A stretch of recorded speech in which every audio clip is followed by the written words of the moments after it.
এখন বাচ্চা সকাল 9টা আর সৌভিক তাড়াতাড়ি রেডি হচ্ছে বিকজ আজকে তাড়াতাড়ি অফিস যাবে। হ্যাঁ, একটু বাইরে কাজ আছে, কাজটা সারবো দেন তারপর অফিস যাব। By. Tata.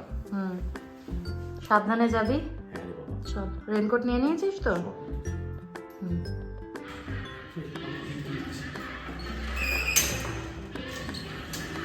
Tata. Hello, welcome back to as told by Sinjini. আশা করছি তোমরা সবাই ভালো আছো। আজকে 1 ফেব্রুয়ারি। কাল রাত্রে আমাদের এখানে বিভৎস বৃষ্টি হয়েছে। ইনফ্যাক্ট এখনও বেশ মেঘ করে আছে। অ্যাকর্ডিং টু দ্য ফোরকাস্ট আজ সারাদিন এরকমই ওয়েদার থাকবে, এক ফোঁটাও রোদ উঠবে না। এই যে এইরকম অবস্থা আকাশের, মানে যে কোনো সময় আবার বর্ষণ কিন্তু শুরু হয়ে যেতে পারে।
ব্রেকফাস্টে খাচ্ছি দুধ, কেলগসের গ্রানোলা আর সাথে কলা। সবিক আজকে ব্রেকফাস্টে রুটি খাইনি, ও ব্রেড জ্যাম খেয়ে গেছে। আর আমিও তো এইমাত্র ব্রেকফাস্ট করলাম, তো যে কটা বাসন পড়েছে সেগুলো এখন ক্লিন করে নিই। আজকে আমাদের দুপুরবেলা রান্না হয়েছে মাছের মাথা দিয়ে বাঁধাকপির তরকারি আর মাছের কালিয়া। তো আমি তো দুপুরবেলা রুটি খাই, এমনি রুটিটা আমি বাঁধাকপি দিয়ে খেয়ে নিতে পারবো, বাট অনেক দিন ধরে আমার একটা আলু ফ্রাই খেতে ইচ্ছা করছে, যেটা আমি ইউটিউবে দেখে শিখেছি। এটা অ্যাকচুয়ালি একটা সাউথ ইন্ডিয়ান ডিশ। তো তোমাদেরকে বলি কিভাবে রান্নাটা হবে। আমি আলু সিদ্ধ করে নিয়েছি, নিয়ে সিদ্ধ আলুগুলোকে ডুমো ডুমো করে কেটে নিয়েছি। এই দেখো, এই ডুমো ডুমো করে কাটা আলুগুলোকে আমি ম্যারিনেট করেছি হলুদ গুঁড়ো, লঙ্কা গুঁড়ো, ধনে গুঁড়ো, জিরে গুঁড়ো, গরম মশলা গুঁড়ো, আর দিয়েছি হচ্ছে নুন আর কাসুরি মেথি আর আদা রসুন বাটা। এইগুলো দিয়ে ভালো করে ম্যারিনেট করে নিয়েছি। এবার এটা 15-20 মিনিটের জন্য রেখে দেবো। কড়াই সাদা তেল গরম করে তাতে গোটা জিরে ফোড়ন দিয়ে এই ম্যারিনেটেড আলুটা দিয়ে ভালো করে ভাজতে হবে, বেশ অনেকটা টাইম নিয়ে ভাজতে হবে, তাহলেই কিন্তু আলু ফ্রাই রেডি। সাউথ ইন্ডিয়ান ভাষায় এই ডিশটার নাম হচ্ছে উরুলাই কিজাঙ্গু ভারুভাল। উরুলাই কিজাঙ্গু মানে হচ্ছে পটেটো, আর ভারুভাল মানে হচ্ছে রোস্টিং। তো আলুগুলো যখন ভাজা হয়ে যাবে ওইগুলোর লুকটা অনেকটা রোস্টেড পটেটোজের মতো হবে। মামনি এইমাত্র কাজ করে গেল, তো এখন আমি ফটাফট আলু ফ্রাইটা বানিয়ে নিই, অ্যান্ড দেন আমি স্নানে যাব। যেমনটা বলেছিলাম, তেল গরম হলে জিরে ফোড়ন দিয়েছি। এইবারে আলুটা দেবো, ম্যারিনেটেড আলুটা দিয়ে দিয়েছি। এবার কিন্তু ভালো করে ফ্রাই করে নেব, বেশ অনেকক্ষণ সময় ধরে ফ্রাই করব।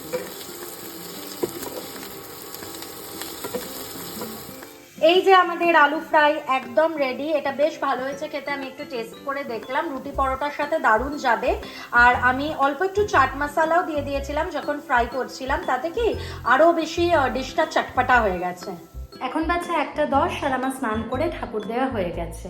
আজকে ঠাকুরের জায়গাটা পরিষ্কার করেছি, ঠাকুরদেরকে স্নান করিয়ে নতুন জামা পরিয়ে দিয়েছি, আর ফুল মিষ্টি দিয়ে পুজো দিয়েছি। এই যে আমার গণেশ বাবা, কার্তিক ঠাকুর, তারা মা আর হংসেশ্বরী মা।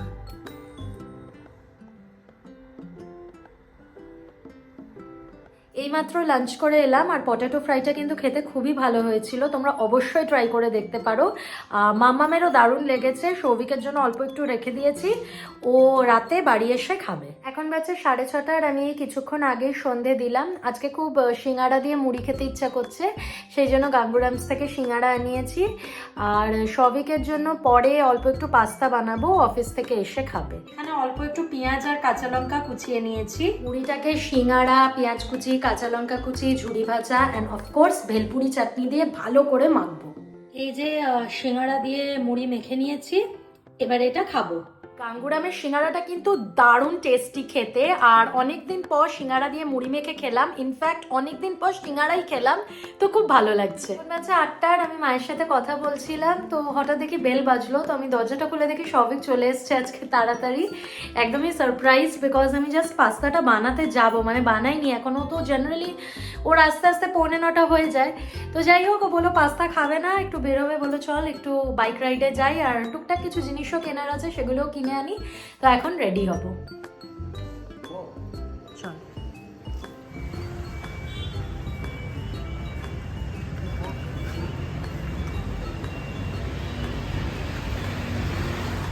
আচ্ছা 9:30 আর আমি আর সৌভিক এইমাত্র এলাম, জাস্ট একটু ঘুরলাম বাইকে, অ্যান্ড দেন মোড় গিয়েছিলাম, কয়েকটা জিনিস কিনলাম। এখন সৌভিককে কফি করে দিয়েছি, ও কফি খাচ্ছে আর আমরা গল্প করছি। বাজে 11:15 আর আমাদের অনেকক্ষণ ডিনার হয়ে গেছে, এবার তো শুয়ে পড়বো। তো চলো আজকের ব্লগটা এই অবধি থাক। যদি ভিডিওটা ভালো লেগে থাকে then please make sure to like and also subscribe.